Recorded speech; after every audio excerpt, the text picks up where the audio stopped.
This week we're going to hear from Roger Powell as he continues his discussion on weasels and the Fisher family in particular. Guys, glad to see this many people interested in weasels. But they're pretty cool critters. I want to finish up one important point that I didn't get to the last time I talked, and that has to do with how dangerous life is for a weasel. And most people don't realize that weasels have a lot of problems that are, well, unique to them. But first of all, let's just go back over who the weasels are. The members of the weasel family here are diverse, and we have short-tailed weasels, long-tailed weasels. Here's a long-tailed weasel in summer coat. You can see they blend in. We have leashed weasels here. We have minks, closely related to the weasels. Martins, fishers. Wolverines used to be here, but they're not here now. Go about 200 miles due north in Ontario, you can find them. And occasionally they still wander down here because 200 miles isn't that far for a wolverine. 2 years ago, a wolverine went from Idaho to the northern Sierra Nevada in California. It's a 600-mile trek. Now he's all alone because there are no other wolverines in the northern Sierras, but he made the trek. Otters. Okay, why is it dangerous to be a weasel? And it turns out that weasels fit in the middle of the food web. They're not on the top, even though they're predators, and they eat mice and wolves, rabbits occasionally. They're also eaten by hawks and owls, foxes and coyotes. In 1970, I was reading the book that the Craighead brothers wrote about a township, 36 square miles in lower Michigan, where they documented all of the hawks and owls and all of the prey for the hawks and owls and what they ate from the pellets, castings, and then other predators that were there. And they found that weasels showed up as about 1% of the diet of the hawks and owls, which doesn't seem like all that important. When you realize at how low density weasels live and how many hawks and owls were in this township, they ate almost all the weasels every year. I did some mathematical modeling of the population and showed that at least during the years when the Craigheads were studying hawks and owls, those hawks and owls were controlling the weasel population, rather than the weasel population being controlled by food shortage or the weasels controlling the mouse populations. It was coming from the top down, and it was tough on those guys. When I was live trapping and studying fishers in Upper Peninsula, Michigan, I realized that weasels in the wintertime usually didn't match the snow perfectly. Sure, they're white, but you've got different quality of the white fur versus the white snow. Lots of times they have scent marking stains, sort of yellow stains on their butts. The snow gets granular, it gets litter on top of it, and the weasels never exactly match. And I got to thinking that could be important, because if a weasel is moving across the snow and it doesn't exactly match, it's going to be easy for a hawk to see, or for even an owl to see. So I got to thinking that maybe the black tail tip made a difference.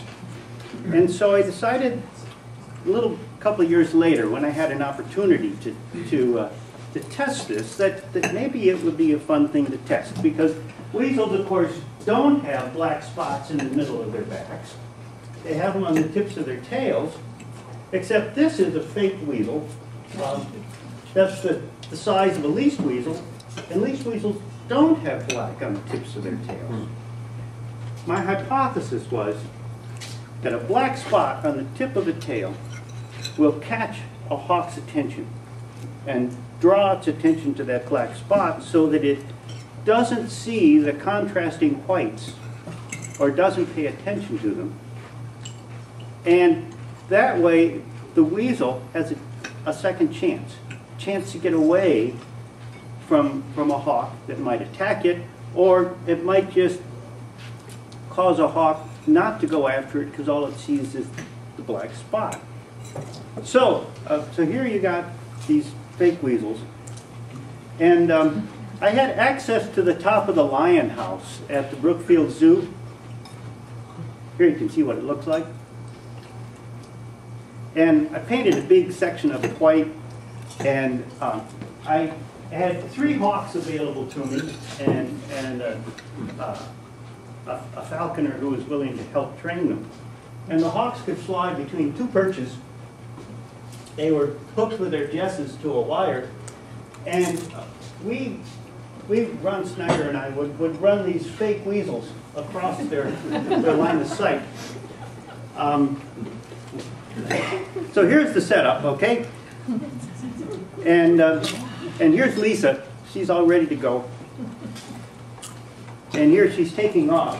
You can see her right here, starting to go. And right over here, there's a fake weasel that you can't see. Okay, so here she comes. And there she's got the weasel, the fake one. And here's another shot. You can see that she has gripped it perfectly. And this is weasel with a black spot in the middle of the back. I had 3 different spot patterns on 2 weasel sizes. I had spot at the end of the tail, spot in the middle of the back, and no spot. On a fake weasel the size of an adult male longtail, or the size of an adult male least weasel. So I had 6 different size spot morphs. And I tested 3 different hawks, each of them 12 times on the different patterns. And in training the hawks to go after whatever they saw moving in front of them on this white roof, we timed for each hawk exactly how long it took for it to get to the middle of the white patch, so that we could time moving the weasel across that white patch, so that the hawks would catch them right on the ends of their other tethers.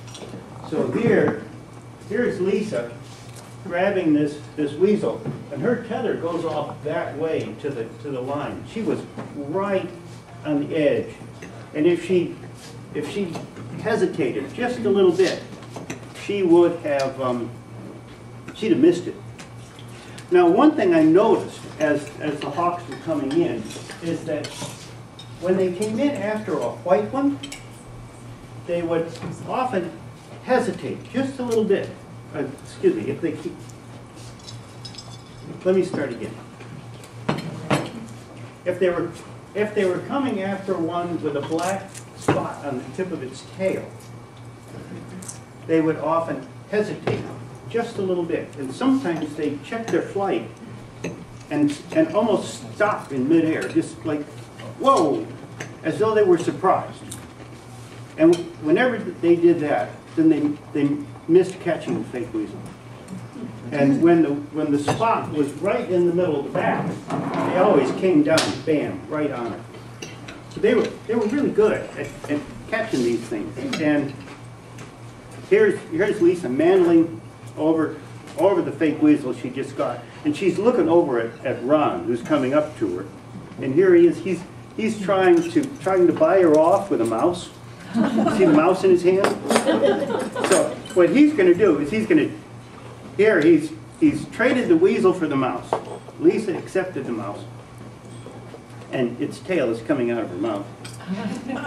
So there she is on his glove. She's done. She's eaten her mouse, and back she goes up on her perch.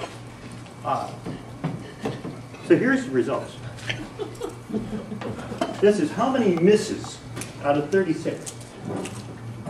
For a fake weasel the size of a male longtail, without a spot or with a spot on its back, the hawks almost never missed. They were right on all the time. But with a spot on the tip of its tail, 2/3 of the times they missed. For least weasels, with a spot on the back or a spot on the tail, they almost never missed. But for a least weasel without a spot, which is the natural coloration of the least weasel, they missed a lot. And the end story is that the black spot on the tip of the tail of long-tailed and short-tailed weasels appears to be a predator aversion pattern. It's something that misguides a predator and increases the possibility of these guys escaping when being attacked. And the selection pressures are really strong to come up with a spot pattern like this. And it shows that the predators attempting to kill weasels is a really important part of their lives. Predators kill a lot of them, and they have color patterns that have adapted them to try to reduce the amount of predation, but they can't eliminate it completely. I noted that least weasels, without a tail pattern, without a spot pattern, the hawks started their flight just a little bit later. It was so small that they didn't see it immediately. A big, fake, long-tailed weasel, they saw it almost right away. But the least weasel took them just a little bit longer to start, and that's why they missed the least weasels without a spot. Over the years, I've had opportunities to study weasels in the field, to live trap them. In 1980, Concy and I got to spend the summer on the Apostle Islands, which was a pretty fun thing to do. It's camping right on Lake Superior on the islands was really a fun way to spend the summer. Recently, I've been cooperating with a colleague in New Zealand, and we've been able to get out a little bit and see some of the places where she's been doing research on short-tailed weasels in New Zealand. And short-tailed weasels are actually a major problem in New Zealand because they're pretty major predators on native birds, and have been causing severe population decreases for a number of the native birds. The forests in New Zealand are very different than the forests here, so it's kind of cool to get out and around in them. And tracking weasels is always a fun thing around here too. Okay, so that's it for the little weasel guys.